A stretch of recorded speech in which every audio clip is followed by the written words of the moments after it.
Orangutan that gives birth makes abrupt move with baby that confuses keepers.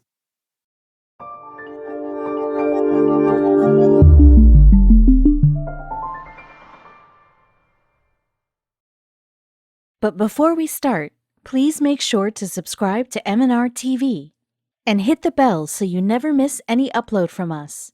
Also, leave a like right now. A group of zoologists at England's Jersey Zoo put all their resources into helping along with the next generation of one primate family. They planned endlessly. They used all the best technology. And in the end, the delivery still sprung one big surprise that they never saw coming. Dana the orangutan was under a lot of pressure. It's not like she had a job or mortgage to pay off, but the future of her entire species was at stake, and their chances weren't looking too great. Of course, Dana herself didn't have to worry. She and a handful of other orangutans lived in England's Jersey Zoo. They had everything they needed there, thanks to the inspiring vision of one man. Naturalist Gerald Durrell founded the Conservation Center in 1959. Though he designed it to house well over 100 species, he always had a soft spot for orangutans. It was clear how much was at stake. Sumatran orangutans, like Dana, once thrived, covering a large region of the Indonesian islands. Since the dawn of globalization, however, their fortunes had turned considerably. Some feared it was already too late to save them. Widespread destruction of their natural rainforest habitat, along with poaching operations, caused the orangutan population to plummet to just 7,500 worldwide. Although there are plenty of critically endangered species out there, this one is particularly troubling. Orangutans are one of the closest genetic relatives to human beings, sharing over 97% of the same DNA. That means these are intelligent, emotional creatures that are in danger. Dana herself nearly died once before. Gordon Hunt, the head ape keeper at the Jersey Zoo, remembered the incident like it was yesterday. Back in 2009, one of the most exciting days on the job suddenly morphed into a total nightmare. Dana was pregnant, which sent the Jersey Zoo staff into hysterics. No baby orangutans had been born there in years. This potentially marked a turning point in the primate's trajectory, until everything went totally off the rails. As Dana went into labor, the zoo employees were horrified to see that it was a stillbirth. What made the situation even worse was that the orangutan was grappling with internal hemorrhaging. They rushed to save her. Severe as the trauma was, Jersey Zoo managed to save Dana's life. The resulting damage unfortunately blocked her fallopian tubes. Gordon and his team doubted she would ever be able to produce offspring, but they knew they had to try. The zookeepers rang Dr. Neil McLaughlin, a renowned obstetrician from Jersey's General Hospital. He treated countless patients across his storied career, but Gordon asked if he'd ever operated on an orangutan before. As a matter of fact, Dr. McLaughlin figured that he could perform surgery on Dana.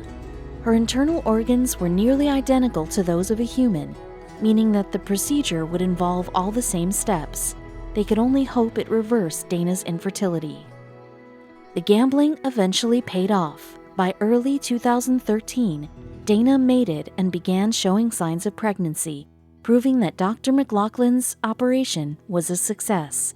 Of course, this didn't guarantee that this pregnancy wouldn't end like the last. The Jersey Zoo staff kept a close eye on the orangutan in those following months. Meticulous medical tests and nonstop observation suggested that the baby was coming along just fine. All they could do was wait. In the early hours of one November morning, a series of phone calls awoke the Jersey Zoo staff. Dana was going into labor. Despite the chill outside, they hurriedly got dressed to witness the historic event. In addition to fighting off extinction, the zookeepers had a chance to achieve a huge milestone.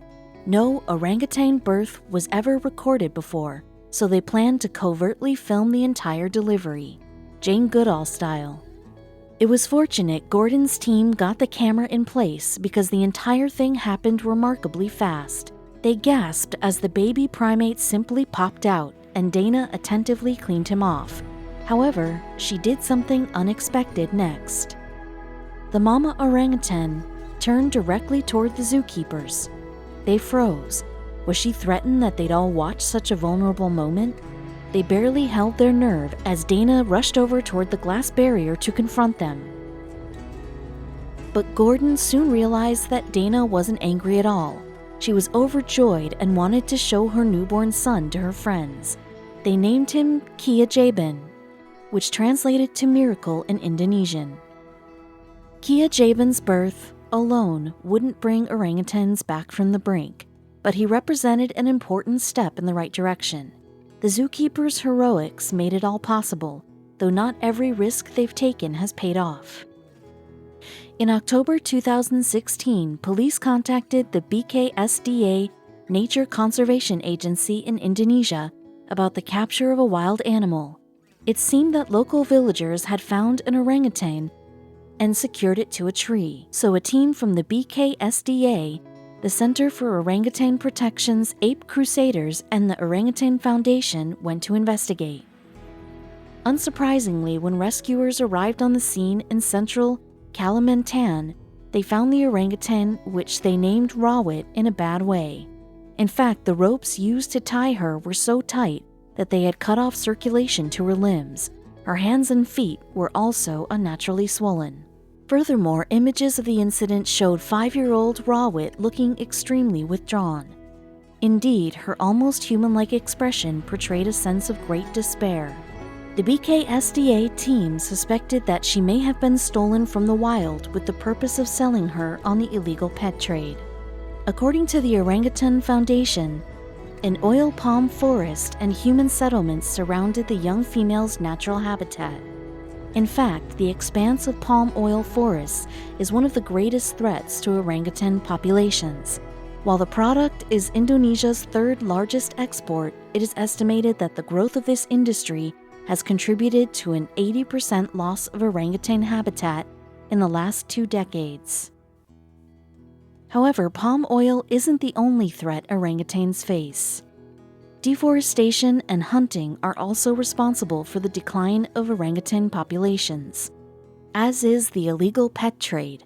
Sadly, figures from the Orangutan Conservancy suggest that there are only around 60,000 orangutans left in Borneo and Sumatra. Yes, humans often take young orangutans and sell them into the illegal animal trade. Mothers are heartlessly killed, too, before the poachers pull the infant orangutans away from their dead mothers' bodies. In fact, a Center for Orangutan Protection and Nature Alert report found that as many as 20,000 orangutans have lost their lives or freedom to the illegal pet trade in the last decade. Often, these little orangutans don't recover from the trauma of losing their mothers in such a horrific way. So, in addition to mental health issues, they are also at risk of physical harm from disease and poor treatment during their captivity. Luckily for Rawit, then, rescue teams got to her just in time. The team released Rawit from her ropes and took her to an animal hospital where the injuries to her limbs could be attended to.